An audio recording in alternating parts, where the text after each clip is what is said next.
이제 부동산 하면은 우리가 느끼기에 좀 비정상적으로 불평등하다는 느낌이 좀 강한 것 같아요. 왜 이렇게 됐는지 우리 박사님의 두 번째 강연 이어서 듣도록 하겠습니다. 네. 그 부동산 얘기하면은요, 사실은 바로 불평등, 왜냐하면 지금 아까 부동산 우울증. 그러니까, 배도 아파요, 솔직히. 정말, 왜냐하면 그거 30년 뒤에 와보니까 갑자기 요 저층 아파트짜리가 재건축한다 그러면서 갑자기 뭐 몇십 배로 뛰고, 그러니까 조금 하는데 이게 세상에 이런 일이 이렇게 일어나고 뭐 이런 것들이 이제 굉장히 문제가 되거든요. 근데 이제 이게 피정상입니다. 그러니까 불평등하기 때문에 뭐를 어떻게 평등하게 바꿔야 돼 이렇게 얘기를 하는 것보다도 부동산 시장과 우리의 주택 시장과 우리의 그 아까 얘기하는 가게들, 특히 앞으로는 상업시설도 굉장히 큰 문제가 됩니다. 이런 것들이 건강하게 생길 수 있도록 하는 게 굉장히 중요한 거예요. 지금 이제 그런 단계에 있다고 보고, 저는 제일 중요한 게 우리가 그림을 같이 그려야 됩니다. 그러니까 왜냐하면 이렇게 똑같이, 여태까지는 다 같이요. 그래. 부동산 불패. 뭐 하나 어떻게 잘 골라 타자. 핫플레이스 잘 고르자. 이런 거를 주로 얘기를 했다면은, 이제는, 이게 조금 비정상적이니까 어디까지를 할까. 요거까지. 그 다음에, 왜냐하면, 제가 정말 여러분 너무 이상하지 않았어요? 사람들 만나면 다 같이 내가 어디 지금 손해보고 있는 거 아니야? 라고 하는 이 피해의식을 사로잡혀서 산다는 게 얼마나 끔찍한 일입니까? 그러니까 이거를 그렇지 않은 거로 가려면은 우리가 좀 정상적인 거로 해야 돼요. 근데 그 정상적인 건 사실 굉장히 쉽습니다. 일단은요, 우리가 지금요, 우리 집이 모자라서 더 줘야 된다는 얘기는 못 합니다. 이른바 주택 보급률은 이제 별로 문제가 없어요. 근데 문제는 지역마다 차이가 있습니다. 가령 서울하고 수도권은 아직 100%가 안 돼요. 그러니까 이제 조금 더 지어야 되고 뭐 이러는 것들이 있지만, 가령 뭐 지금 전남이라든가 경남이라 이런 데는 110% 넘은 지가 굉장히 오래됐어요. 벌써 한 15년쯤 110%가 넘었습니다. 대개 보면은 110% 정도가 보급률이 되면 그러니까 부동산 시장이 그래도 안정적이라고 얘기를 합니다. 왜냐하면 그 10%가 이제 이렇게 빠지고 들어가고 하는 이제 유통에서 생기는 문제가 있기 때문에, 그래서 우리도 그렇게 될 수 있는 지금 여건은 굉장히 마련이 돼 있다. 그러니까 이제는 부족해서 막 짓는 거는 필요 없다. 여러분들 서울에서는 지금 주택 보급률은 98% 정도 됐는데, 자기 집에서 사는 사람이 몇 %인 줄 아세요? 그러니까 자가 점유라고 그러거든요. 55% 정도 됩니다. 55에서 57 사이에서 왔다 갔다 하는데, 자기 집을 가지고 있는 사람들이 55%예요. 그러니까 되게 자기 집이 없는 사람들이 꽤 많다라는 거 아셔야 되고요. 그러니까 자기 집 없는 게 이상한 거 아닙니다. 그거 굉장히 괜찮은 겁니다. 그 다음에 또 하나는요, 서울 같으면은 자기 집을 가지고 있으면서 자기 집에 사는 사람 퍼센트가 얼마 되는 줄 아세요? 55%는 거기 살고 있어야 될 것 같잖아요. 아니에요. 20%는 좀 너무했고, 너무 지르셨고, 44% 정도 됩니다.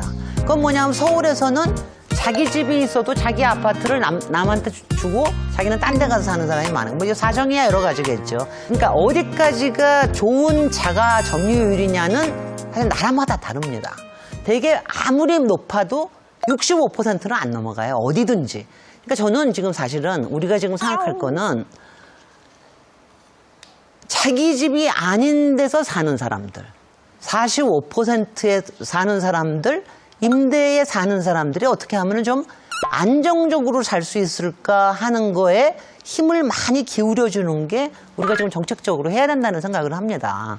그래서 이제 지금 이제 임대 등록제라든가 이런 거 하는 것들이 바로 이제 그런 것들이고요. 그러니까 내가 살고 싶은 곳에서 적어도 내가 계속 살고 있을 동안까지는 너무 쫓겨나지 않고 웬만큼 돈을 좀 내면서 살 수 있게만 되더라도 되잖아요. 그잖아요. 우선 이동성이 굉장히 많아지거든요. 직장도 바뀌어야 돼. 그러니까 그 20년 동안 되도록이면은 편안하게 살 수 있게끔 하는 것들을 많이 좀 생각을 해내면 괜찮다. 우리나라 지금 공공임대주택 국가에서 하고 있는 게 얼마나 되는지 아세요? 몇 %나 될까요? 15%까지 되려면 얼마나 좋겠어요. 우리나라의 지금 전체 주택 수가 그냥 조금 이제 뭉뚱그려서 얘기하면 2천만 개예요. 꽤 많죠? 2천만 개인데 그 중에서 공공에서 가지고 있는 주택이 200만 개가 안 됩니다. 특히 공공임대라고 얘기를 해가지고 길게 살 수 있는 거 있잖아요. 그거는 100만 조금 넘을 정도예요. 이건 정말 부끄러운 일이에요. 그러니까 정확하게 한 6%밖에 안 돼요. 이건 정말 부끄러운 일이에요. 그렇지만 우리가 이거를 선진국처럼 15% 정도까지 올리는 게 우리의 목표이긴 하지만 이게 시간이 걸리고, 그러니까 공공에서 임대를 다 갖춰주기가 어렵거든요. 아무래도 돈이 많이 들기 때문에. 그래서 민간에서 안정적으로 임대를 하게끔 하는 거를 떳떳하게 세금 낼 거 내면서 이러면서 자기의 수익도 얻고 이렇게 할 수 있도록 하는 거를 마련해주는 토대가 우리 사회의 주택시장을 제대로 정착하게 하기 위해서 굉장히 중요한 거라고 생각이 됩니다. 그래서 이제 이 모든 것들이 부동산을 머릿속에서 지우셔야 돼요. 부동산이 아니라 주택시장, 그 다음에는 상점 공간의 안정성, 동네 골목의 안정성, 이런 거에다 정책의 목표를 맞춰줘야 그래야지 이런 것들이 자연스럽게 생각이 납니다. 그러고 난 다음에 이제 부동산 하시는 분들은 우리가 잘하면 어차피 일거리는 많아요. 걱정하시지 말고. 근데 이제 부동산 그러면은 우리가 보통 생각을 하는 게 부동산이 이렇게 뛰는 거, 그리고 그때 빨리 팔고 타이밍과 그 다음에 뭐 이렇게 표현하면 아니야, 먹고 튀는 거.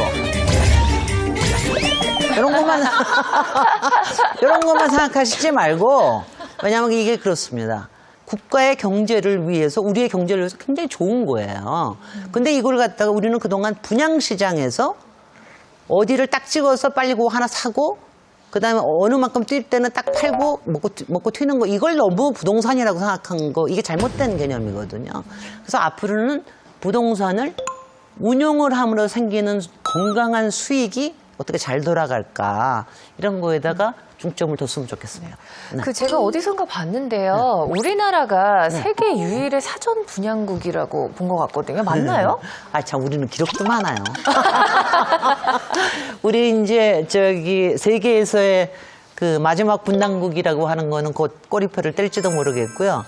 하여튼 간에, 근데 이제 사전 분양국이라고 하는 거를 우리가 대외적으로 뭐 이렇게 탈 수가 없으니까 얘기하는데, 솔직히는요, 그러니까 전문가로서 외국 전문가들하고 얘기할 때 솔직히 이제 이렇게 표현하면 정말 웃깁니다. 왜냐하면 니네들 정말 이상하다. 왜냐하면 우리가 정말 이상한 게 참 많아요. 우리 이 운영 중에 이상한 게 많은데, 사전 분양이라는 게 이렇거든요. 사전 분양이라는 게 아직 집을 짓기 전에 분양을 해놓고 그 사람한테 돈 받아가 짓는 거예요. 아니에요. 그러면 이제 표현하면 제가 이런 표현을 하는데, 땅 짓고 헤엄치는 겁니다. 그러니까 이 건설업자는 땅만 확보를 해놓고, 땅은 주로 정부에서 규제를 풀거나 뭐 해가지고 해줘요. 그다음에 짓는 돈은 처음에 땅 사는 돈은 저기서 금융권에서 갖다가 또 해주잖아요. 거기서 보증해주고 다 합니다. 그렇게 하고 그 다음에는 짓는 공사비는 또 돈 받아가지고 해요. 이거 땅 짓고 헤엄치고 그 사람들은 엄청나게 이익 받고 가고, 이건 이상한 일 아니에요. 근데 그게 50년 전에는 그럴 수 있다고 봅시다. 왜냐하면 뭐 우리가 70년대 아파트 분양이나 이런 거 시작을 할 때는 우리가 아직 금융업도 발달이 안 됐었습니다. 그리고 우리나라의 특수성이 또 전세 제도가 있잖아요. 그러니까 전세 제도하고 맞물려서 그게 가능할 수 있는 시스템이었고, 나름대로는 효율성도 있었던 시스템입니다. 근데 지금까지도 그런다는 거는 이제 이상한 거죠. 그러니까 제가 앞에서 얘기했지만 여러 가지 부정부패뿐만이 아니라 비리와 부실이 일어나는 많은 이유 중에 하나가 이 사전 분양제 때문입니다. 왜냐하면 마지막에 물건을 사는데 물건을 끝까지 다 보고서 계약을 하는 게 아니라, 우리 이렇게 지을 거야 그러고서는 그냥 파는 거, 종이 하나 놓고 파는 거 아니에요. 요새는 3D로 막 보여주고 팔고. 그러니까는 이거는 바뀌어야 됩니다. 우리는 아직도 그런 게 아직도 어린애 수준이죠. 그러니까 저도 이건 사후분양제는 그것도 올걸요? 저는 곧 될 거라고 생각합니다. 왜냐하면 이거는 사업운영제로 바꾸자고 하는 얘기가 거의 한 지금 15년째 얘기가 되고 있거든요. 하여튼 일단은 열기를 좀 가라앉히면서 정부에서도 어느 만큼 이거를 정상화시키자고 하는 게 있기 때문에 이게 맞아떨어지는 지점이 있을 겁니다. 자, 부동산 이야기 들으면 들을수록 재밌는데요, 여러분. 재미있으세요? 이거 그럼요. 재미있으세요? 난 저기 뭐야 그러면 잘 나왔네. 네. 자, 여러분 네네. 키워드 들어주세요. 키워드. 네네.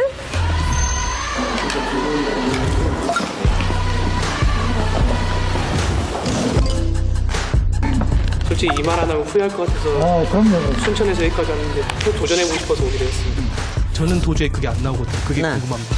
너무 짜맞추기 식으로 이게 제작진이 준비한 질문이라는 티가 너무 많이 나서 아까 말씀하신 부동산 마피아를 말씀하셨는데 요즘에 엄마들이 부동산 자격증도 따고 많이 지금까지 살면서 이제 시니어들 입장에서 볼 때 좀 진전을 보이고 있다고 생각을 하는데 방금 말씀하신 저희의 노후에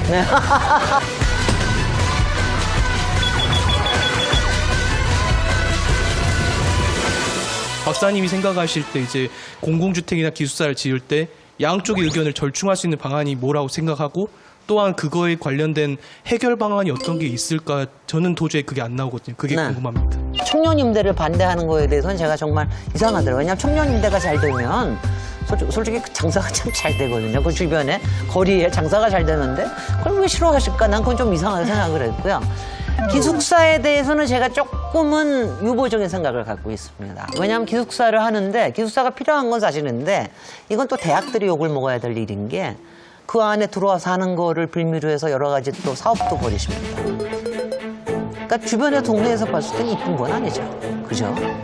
학생 아파트에서 학생들이 좀 편안하게 살 수 있게끔 하는 것도 필요하지만 또 주변에 또 임대 사람들이 좀 살 수 있도록 해주는 것도 굉장히 필요하기 때문에 그 부분에 대해서는 저는 그러니까 큰 정책보다는 좀 지역으로 내려가서 그 지역을 좀 보면서 좀 구청 차원이나 아니면 시 차원에서 조금 더 미시적으로 좀 들여다보고 정교하게 계획을 세우는 게 필요하다는 생각은 들어요. 임대료 컨트롤이 되면, 임대료 등록제가 되면 이런 모든 문제가 해결이 됩니다. 그러니까 외국에서 이런 문제들이 별로 문제가 안 되는 게 렌트 컨트롤이 다 되기 때문이에요.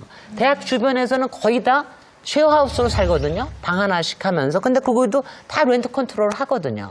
그러니까 왜냐하면 솔직히 대학에서 제공하는 기숙사에 들어가는 것보다 바깥에서 살면 더 싸게 살 수가 있다라고 그럴 것 같아요. 왜 대학에서 하는 기숙사가 들어가겠습니까? 근데 이제 그런 거를 우리가 지금 아직 렌트 컨트롤에 대해, 그러니까 모든 선진국에서 다 하고 있는 렌트 컨트롤을 아직 안 하고 있는 나라. 이것도 기록입니다. 기록이 많아요. 네네. 네. 죄송해요. 지금 박사님께서 말씀하신 그 네. 렌트 컨트롤이라는 부분이 네. 제가 여쭙고자 하는 지금 이 키워드가 들어가 있는 건데 예를 들어서 뭐 방 2개짜리 특히 방 2개짜리라든가 이제 그 작은 방 3개짜리들 이런 데는 빈집이 많은데 가격을 낮춰서 집을 내주면 세가 들어올 거라는 건 누구나 다 우리 일반인은 다 생각을 하는 거잖아요. 세를 안 내줘요. 2달, 3달, 1년도 묵혀요. 이게 바로 지금 박근 박사님께서 말씀하신 렌트 컨트롤을 정부에서 하지 않고 그 지역 기득권자들이 하고 있다는 얘기잖아요. 렌트 컨트롤을 얼마나 올리지 못하게 한다 이것뿐만이 아니고요. 일정 기간 동안에 빈집으로 놔두면 안 됩니다. 네, 그러니까 그런 만약 부분. 문제가 네네네네. 되면은 그런 문제들이 뭐냐면 안 맞으니까 안 내놓고 그렇죠. 돈 많은 네. 사람들은 뭐 안 해놓고 안 그게 내면 아니에요. 그거 일년을 하는 안 내놔도 안 동안에는 하신다고. 예, 그거 하는 예. 거는 지정을 하게 되어 있습니다. 렌트 그걸 안 하면 또 벌금도 물게 되고 그러니까 네네. 렌트 컨트롤이라는 게 사회에 말하자면은 우리가 가지고 있는 자산을 가능하면은 유효하게 효율적으로 그렇죠. 쓰자는 네. 그런 취지에서 하는 거기 때문에 사실 렌트 컨트롤은 없는 데가 없어요. 그러니까 시장 자본주의 사회에서는 그 뭐냐면은 최소한의 우리가 같이 살 수 있는 거를 만들자라고 하는 겁니다. 근데 이제 렌트 컨트롤 하면은 솔직히는 이제 그 못된 집주인도 있기 힘들고요. 그리고 솔직히는 뭐 거기에는 또 못된 또 임차인들도 많죠. 또 안 나가고 이러는 경우도 그렇기는 많고 해요. 네네네. 하지만 그렇지만 그게 안정적으로 될 수가 있거든요. 그러니까 이제 그게 굉장히 필요합니다. 네, 너무 제가 감동을 받아서 질문을 감사합니다. 네. 예. 저는 아주 가까운 신도시 주부였거든요. 지내다 보니까 10년이 훌쩍 넘다 보니까 신도시 주민도 아니고 그렇다고 원주민도 아니고 각자 다르다고 생각하는 다른 계층이 원도심 그리고 저희같이 낀 도심 그리고 신도심이 같이 상생을 해서 살아가야 되는 상황이 생겼거든요. 도대체 같이 살 수 있는 방법은 뭘지. 정말 힘듭니다. 정신없이 지을 때는 신도시고 뭐고 뭐 다 짓고 다 그때는 이게 다 같이 만족했어요, 솔직히는. 어디 가서 하여튼 내 집이 생겼다라는 것만 해도 좋고 그러는데 근데 집도 이제 어디 가서 많이 선택을 할 수도 있고 그러다 보니까는 이제 이런 여러 가지 문제들이 많이 생깁니다. 저는 예전부터 저도 뭐 신도시 설계를 하고 그런 사람이지만은 이제는 신도시를 만들고 그럴 때는 이제는 아니에요, 솔직히는. 이제는 우리의 수요가 바로 지금 문제가 신도시가 영원히 신도시는 아니잖아요. 누구나 다 나이 늙습니다. 누구나 다 나이가 들고 그러고 나서 결과적으로는 나이가 들면은 굉장히 늙어져 가지고 그다음에는 거기 더 이상 해결이 안 되고 이런 경우가 많이 생기거든요. 그래서 이거를요, 제가 지금 여기서 딱 부러지게 얘기를 할 수는 없지만 이거 한 가지는 얘기를 하죠. 그동안 우리 사회가 양적인 문제라든가 직감 문제라든가만을 고민을 해왔다면은 이제는 바로 얘기하시는 거기 삶의 질의 문제, 거기 안에서의 교육 환경의 문제, 그다음 노후화와 더불어서 라이프 사이클이 달라지는 문제, 그 안에서 어떤 문화를 가꾸면서 살 수 있는지에 대한 문제, 이런 것들을 조금 더 정교하게 들여다봐야 됩니다. 솔직히 우리 국토부 장관님이 여성분이시니까 기대 좀 해봅시다. 다만 한 가지만 분명히 얘기할 거는 옛날 동네 싫고 옛날 동네 다 낙후돼서 딴 데 가서 새 집 짓고 살 거야. 이것만 가지고는 해결이 안 된다는 겁니다. 그러니까 그 자체는 좋지만 원도심, 구도심들을 놔두고 자꾸 새로운 도심을 이렇게 만들면 저쪽은 점점 활력이 없어진다. 도시 재생이라는 거로 해서 지금 이제 많이 고민을 하고 있다라는 뭐 그런 말씀을 드립니다. 공유경제가 발달함에 따라서 P2P로 거래를 하고 이렇게 집을 소유하는 것이 아니라 그 집에서 나오는 경험을 소비하는 게 어떤 식으로 발전을 해 나가야 될지 네. 그런 부분에 있어서 어떻게 법률화 시켜야 되는지 제도화 시켜야 되는지 궁금해서 손을 들게 되었습니다. 지금 여기는 지금요 한 4반세기나 앞서가고 계세요. 근데 이제 항상 요새 재밌는 게 뭐냐면은 4반세기 앞서 있는 것 같은데 누군가 이미 하고 있는 경우가 많더라고요. 그러니까 가령 에어비앤비 언제 모르는데 다 퍼져 있고 쉐어하우스 모르는 줄 알았는데 갑자기 뭐 여러 개 저기 퍼져 있고 이런 것처럼 얘기하시는 공유경제라고 하는 게 굉장히 많이 퍼질 거라는 생각이 들고 오히려 법이 따라가기가 어려울 정도로 하지만은 지금 말씀하시는 것도 지금 이제 차근차근 법제화 시키는 것들을 생각을 해내는 거는 뭐 이제 하십시다. 제가 얘기하는 거는 열심히 하십시다. 많이 제안도 해주시고 너무 항상 앞섰다고 그러는 게 사실 요새 보면은 모든 기술이라든가 사람들이 원하는 것들이 부지불식간에 확 퍼지는 경우가 굉장히 많더라고요. 그래서 이제 그런 것들이 굉장히 다양해졌으면 좋겠어요. 지금은 이제 쉐어하우스 정도에서 꽂혀 있는데 그 다음에 어떤 게 나올 수 있을지는 우리가 모르죠. 그죠? 네. 그리고 한 가지 더 여쭤보고 싶은 게 있는데 그렇게 공공의 이익을 위해서 개인의 그런 무분별한 그 개발이나 아니면 건설 같은 거를 방지하기 위해서 이번에 헌법에 토지공개념이라는 거를 도입을 하겠다고 얘기를 해서 그거에 대해서 얘기가 많았잖아요. 이거를 통해서 우리 사회는 어떻게 그 주택 문제, 이런 그 토지 문제 같은 거를 해결할 수 있을지 그걸 좀 여쭤보고 싶습니다. 이미 우리 헌법에는 박사님, 이게 2부 강연과 내용이 관련이 있잖아요. 관련이 있어요. 그건 그 다음으로 가죠. 왜냐하면 토지공개념을 가지고는 관련되는 얘기들이 굉장히 많이 나와야 되기 때문에 1부에다 다 담기는 쉽지가 않을 것 같아요. 그래서 저희가 2부로 이어갈게요. 네네. 그럼 그냥 끝내면 되는 거예요? 네, 수고하셨습니다. 그냥 이거예요? 너무 웃긴다.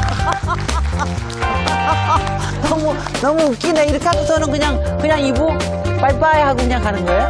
네, 알겠습니다. 서울교의 전략기강상학회가 준공되었습니다. 70년대 아파트가 시작이 되면서부터 1가구 1주택 내 집 마련을 정책 목표로 삼았거든요. 다 아파트예요. 이상한 겁니다. 고층 아파트가 왜 이렇게 많니? 큰 단지를 좋아해. 근데 어떻게 아파트 값이 그렇게 비싸니? 아파트만 좋으면 뭐합니까? 먹고 살 게 없어지는데. 아파트 단지는 도시에서는 굉장히 바람직하지 않아요. 그러니까 집 그러면은 안락함. 가족, 집밥 뭐 이런 모든 게 집에서부터 온다고 생각을 합니다. 부동산이라는 말 때문에 집이라는 말을 굉장히 많이 잊어버리고 살아요. 과연 이 부동산이 무엇인지. 정답은 딱 하나. 부동산에 목매다가 우리 행복은 이제 파랑새처럼 날아가 버린 거 아닌가.